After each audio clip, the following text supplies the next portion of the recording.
10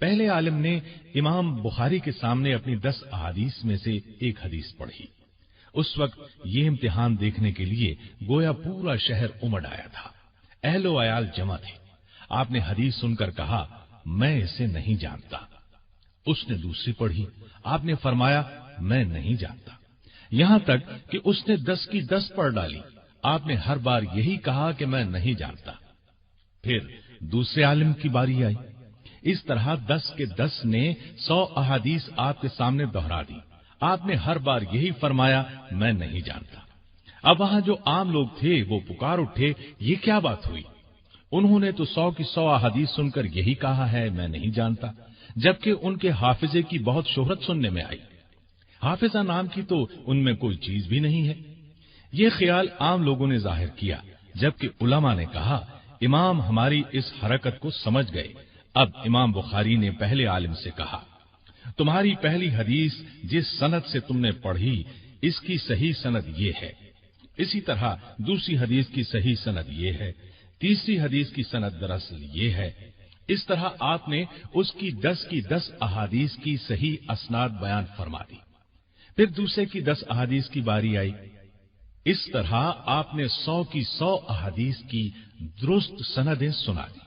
اور سب سے زیادہ حیرت کی بات اس سارے معاملے میں یہ ہوئی کہ آپ نے 100 کی 100 احادیث بالکل اسی ترتیب میں سنائی جس ترتیب سے انہوں نے پڑھی تھی۔ اس وقت سب لوگ ڈانٹوں تلے انگلیاں دبا کر رہ گئے، سبھی ان کے علم و فضل کو مان گئے۔ سمرقند میں اس سے بھی زیادہ عجیب معاملہ ہوا۔ وہاں فن حدیث کے 400 کامل محدث موجود تھے۔ امام بخاری کے علم کی ان تک خبر پہنچی۔ ان حضرات نے امام بخاری کو آزمانے کا فیصلہ کیا۔ انہوں نے کیا یہ کہ اہل شام کی احادیث کی سند عراقیوں کی سندوں سے بدل دی، اہل عراق کی سندوں کو شامیوں کی سندوں سے بدل دیا، حجاز کی روایتوں کو یمن کی روایتوں سے بدل دیا۔ اس طرح سب کچھ خلط ملط کر کے امام المحدثین امام بخاری پر یہ مجموعہ پیش کیا۔ آپ نے ساری غلطیوں کی قلی کھول کر رکھ دی۔ نہ کسی سند میں آپ سے چوک ہوئی، نہ کسی متن میں۔ آخر اہل سمرقند عاجز آ گئے۔ اللہ کے عطا کردہ حافظے کے سامنے انہوں نے سر تسلیم خم کر دیے۔ ابھی آپ کی عمر 17 یا 18 برس کی ہوگی کہ لوگ آپ کو درس دینے پر مجبور کرنے لگے، لیکن آپ اس وقت تک درس دینے کے لیے نہیں بیٹھے جب تک کہ صحیح احادیث میں اور باقی احادیث میں امتیاز نہیں کر لیا۔ اہل الرائے کی کتابوں کا مطالعہ اور بصرے کی کل احادیث کا احاطہ نہیں کر لیا۔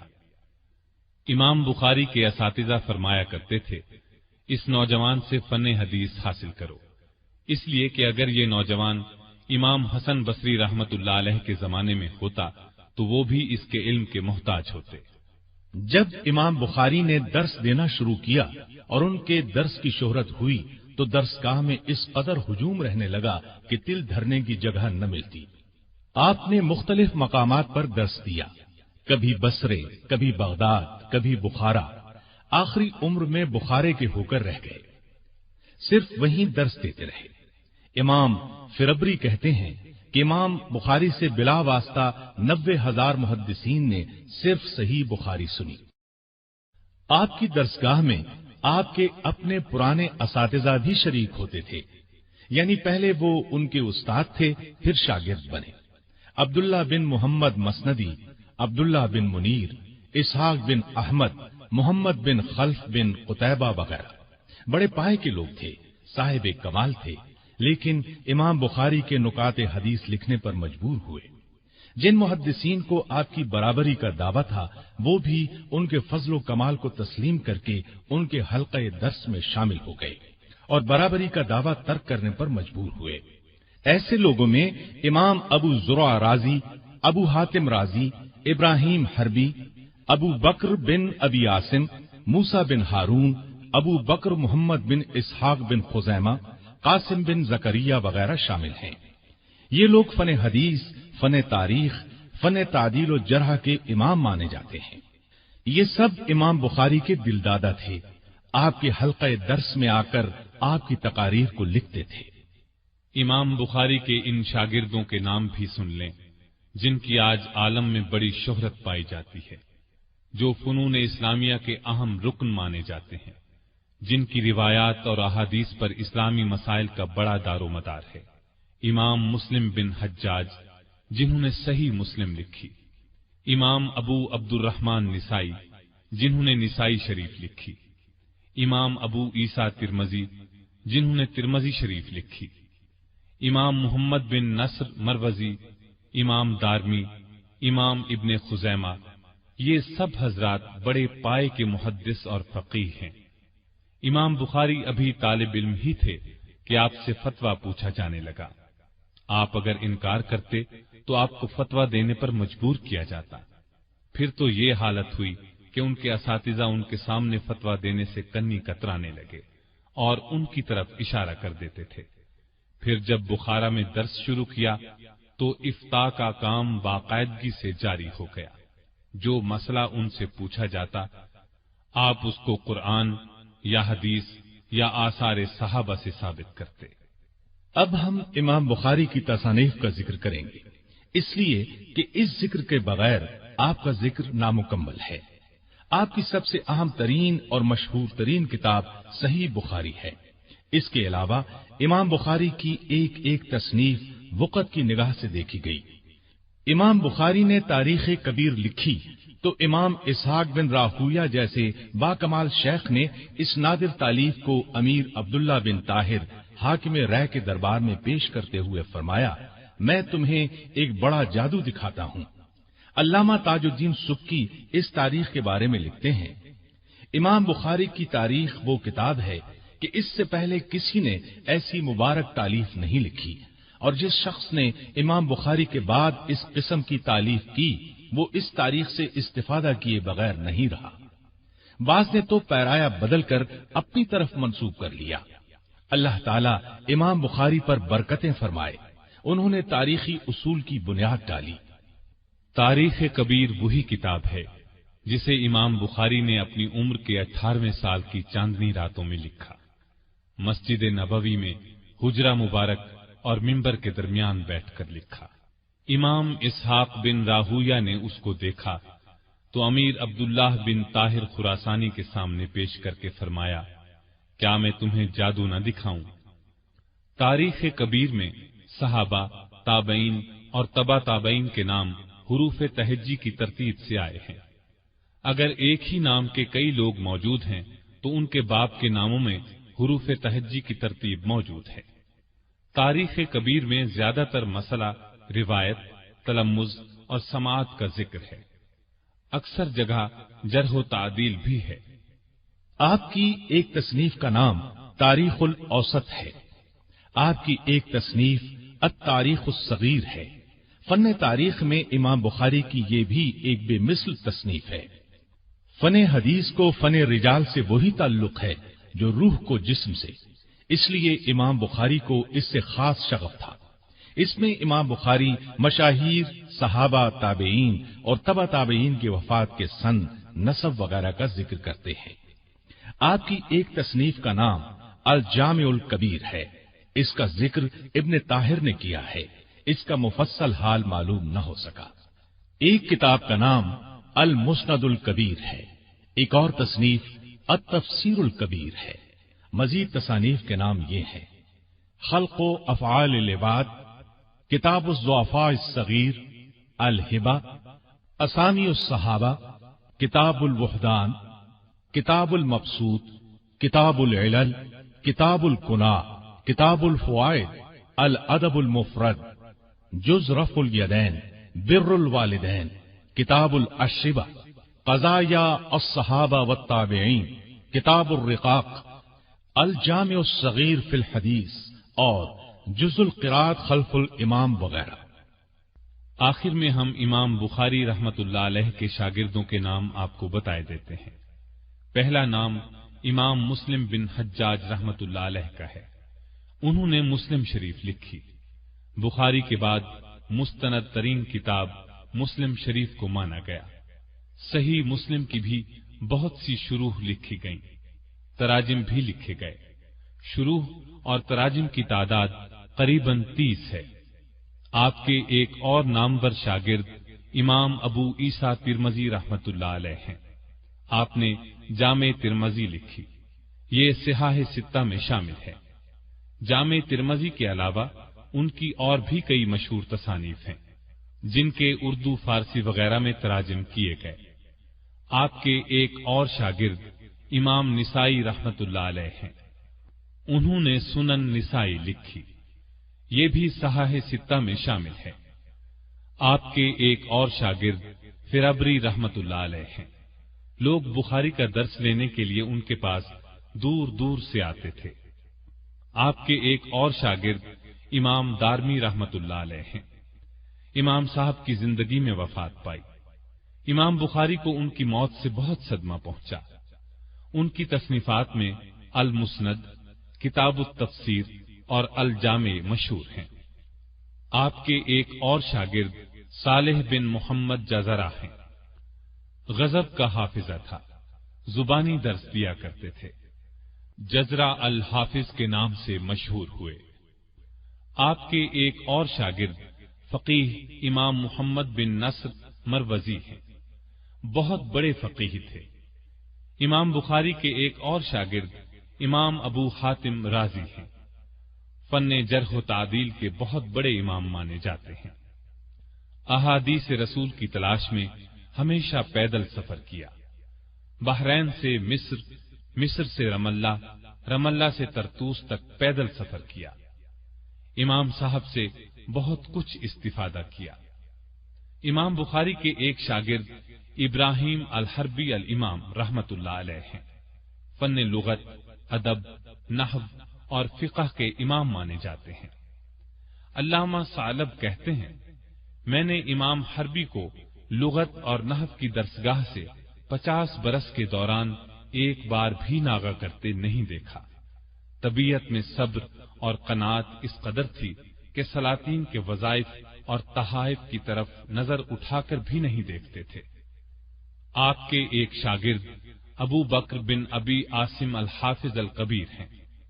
انہیں 50,000 احادیث زبانی یاد تھیں۔ اصفہان میں ایک مدت تک قاضی کے عہدے پر مامور رہے۔ امام بخاری کی درسگاہ میں باقاعدگی سے حاضری دیا کرتے تھے۔ امام بخاری کے ایک شاگرد ابن خزیمہ صاحب الفقہ والحدیث ہیں۔ حافظ ذہبی نے انہیں امام الائمہ اور شیخ الاسلام کا لقب دیا ہے۔ تصنیفات کی تعداد 144 بتائی جاتی ہے۔ فتاوی حدیثیہ کے 100 جزو لکھے۔ ان کی تالیف صحیح ابن خزیمہ مشہور ہے۔ یہ بھی امام بخاری کی درسگاہ میں حاضری دیتے تھے۔ امام بخاری کے ایک شاگرد ابو جعفر بن ابی حاتم وراق ہیں۔ یہ صحیح بخاری کے کاتب ہیں۔ امام بخاری کے نامور شاگردوں میں سے ہیں۔ صحیح بخاری کے بہت سے مقامات میں ان کا ذکر موجود ہے۔ امام بخاری کے محافظ دفتر بھی تھے۔ امام بخاری کے ایک شاگرد ابو عبداللہ حسین بن علی بن اسماعیل المحاملی ہیں۔ 10 سال کی عمر میں سماعت شروع کی۔ ان کی مجلس املا میں 10,000 تابعین جمع ہوتے۔ امام بخاری کے ایک اور شاگرد ابو اسحاق ابراہیم بن معقل نصفی ہیں۔ مغربی ممالک میں ان کی سند سے بخاری روایت کی جاتی ہے۔ امام بخاری کے ان شاگردوں میں سے ہیں جنہوں نے صحیح بخاری روایت کی اور ان سے سلسلہ روایت جاری رکھا۔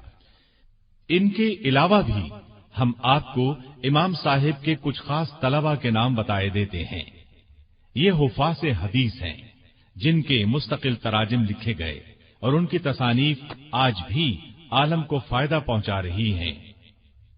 ابو بکر بن ابی دنیا، ابو بکر بزاز، موسیٰ بن ہارون حمال، ابو بشر دولابی، محمد بن قتیبہ بخاری، ابو الفضل احمد بن سلمہ، عمر بن محمد، حسین بن محمد، یعقوب بن یوسف بن اخرم، عبداللہ بن محمد بن ناجیہ، سہل بن شازویہ بخاری، عبید اللہ بن واصل، قاسم بن زکریہ، ابو قریش محمد بن جمعہ، محمد بن سلیمان باغندی، ابراہیم بن موسیٰ، ابو بکر احمد بن صدقہ بغدادی، اسحاق بن داود صواف، حاشد بن اسماعیل بخاری، محمد بن عبداللہ بن جنید، محمد بن موسیٰ، جعفر بن محمد نیسابوری، ابو بکر بن ابی داود، ابو القاسم بغوی، ابو محمد بن سعید اور محمد بن ہارون حضرمی وغیرہ۔